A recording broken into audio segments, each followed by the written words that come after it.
dalam pembahasan nama pasangan di calon pilkada ini, bahkan aspek-aspek yang menjadi pertimbangan utama adalah calon yang memang memiliki pengalaman kepemimpinan yang baik, baik di eksekutif maupun di legislatif. Rekam jejaknya terlihat betul baik, memiliki kredibilitas dan memiliki kapasitas, serta peluang menangnya, probability to win-nya itu besar. Oleh karena itu DPP PKS mempertimbangkan usulan dari struktur DPW PKS DKI Jakarta, juga mendengarkan dari berbagai masukan para tokoh, ulama, habaib, tokoh-tokoh lintas agama bahkan yang datang ke DPP PKS, para agamawan, para cendekiawan, serta masyarakat di DKI Jakarta.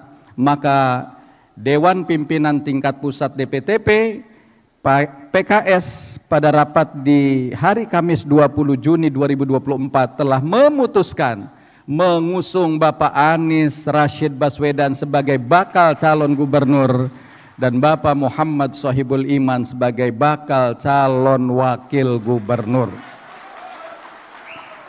Siap berjuang memenangkannya? Allahu Akbar! Merdeka! Kami meyakini pasangan Anies Sohibul Iman, ada yang sudah mereka-reka juga singkatannya, aman katanya. Nanti terserahlah apa namanya, yang memiliki kualifikasi yang mumpuni, serasi, dan bisa saling melengkapi untuk memimpin DKI Jakarta. Bapak Anies Rashid Baswedan sukses menjadi Gubernur DKI Jakarta periode 2017-2022 dengan berbagai torehan prestasi di berbagai sektor pembangunan, berhasil memajukan kota serta membahagiakan warganya. Sementara Bapak Sohibul Iman, seorang teknokrat